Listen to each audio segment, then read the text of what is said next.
আসানসোলের কুলটি থানার Barakar লক্ষিয়াবাদ ward number ৬৭ এলাকায় অবস্থিত তৃণমূলের প্রাক্তন ব্যুরো চেয়ারম্যান বেবি বাউরির বাড়ির পিছনের দরজায় রক্তাক্ত অবস্থায় একটি মৃতদেহ উদ্ধার ঘিরে এলাকায় চাঞ্চল্য ছড়ায়।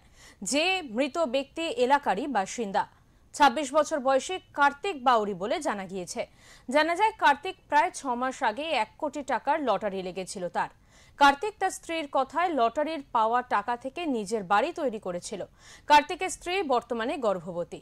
এমন পরিস্থিতিতে কার্তিকের পরিবার এলাকার বাসিন্দা তৃণমূলের প্রাক্তন ব্যুরো চেয়ারম্যান বেবি বাউরির উপর অভিযোগ করেছে যে বেবি বাউরি কার্তিককে সুপরিকল্পিতভাবে ষড়যন্ত্র করে তাকে মারধর করে হত্যা করেছে এবং মৃতদেহটি তার বাড়ির বাইরে ফেলে দিয়েছে।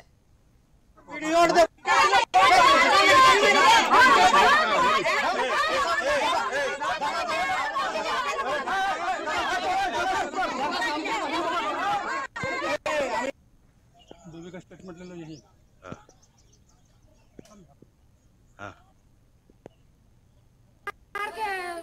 लड़का को सुला दिया था, इतना माथा में एक जगह खाली गड्ढा है, सब जगह गड्ढा होना चाहिए ना। गिर के मारा, पूरा गिर के नहीं मरा है। ये लोग मर्डर किया, पूरा फुल प्लानिंग करके मर्डर कर दिया लड़का का।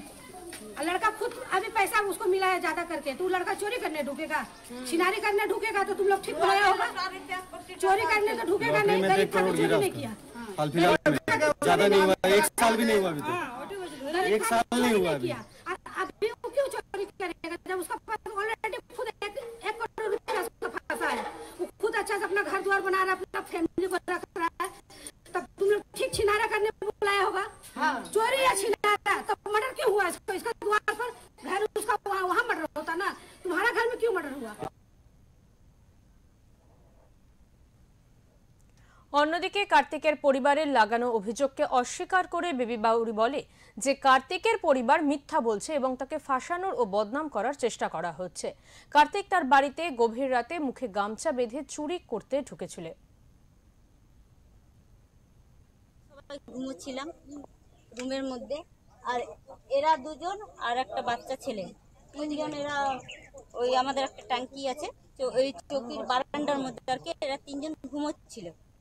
এরা তিনজন ঘুমোচ্ছে, আর ওই ছেলেটা কি করেছে আমরা চিনিও না, মাথায় গামছা বেঁধেছে পুরো, আর একে ঘুমোচ্ছিল, আর ওর পাটাকে পুরো এমনি করে কি রে পাটাকে দেবে রেখেছে। তখন এ চোর চোর বলে হাল্লা করেছে, আর এও উঠেছে চোর চোর করে। তখন ওখান থেকে কি করেছে, একদম নিজের ইয়েতে ছুটে এসে পড়ে আর ডাইরেক্ট এই সেন্টারে করেছে। মানে চোর চোর করে যখন হাল্লা করেছে, আমরাও উঠেছি, সবাই মিলে চেঁচামেচি হাল্লা করেছি, তখন ও ভয়ে এসে পড়েছে করেছে।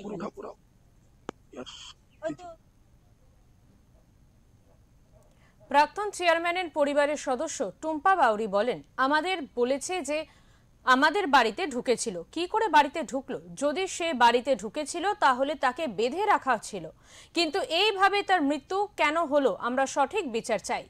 যে সে চুরি করতে যাবে কেন? তবে লটারিতে যে তার টাকা লেগেছে তার কাছে সেই টাকা আছে, সে ঘর বাড়ি বানাচ্ছে।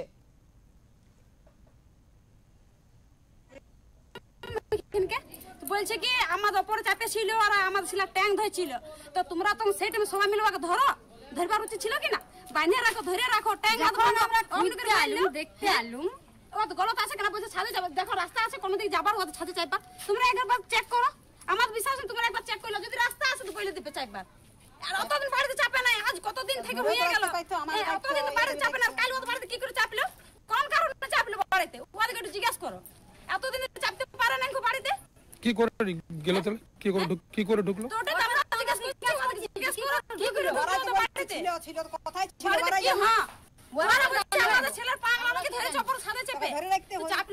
কি নাম তোমার? আমার নাম টুম্পা বাউরি। আমি আর ওই জনসেনা মারা গেছে বড় বদি বটে আমি।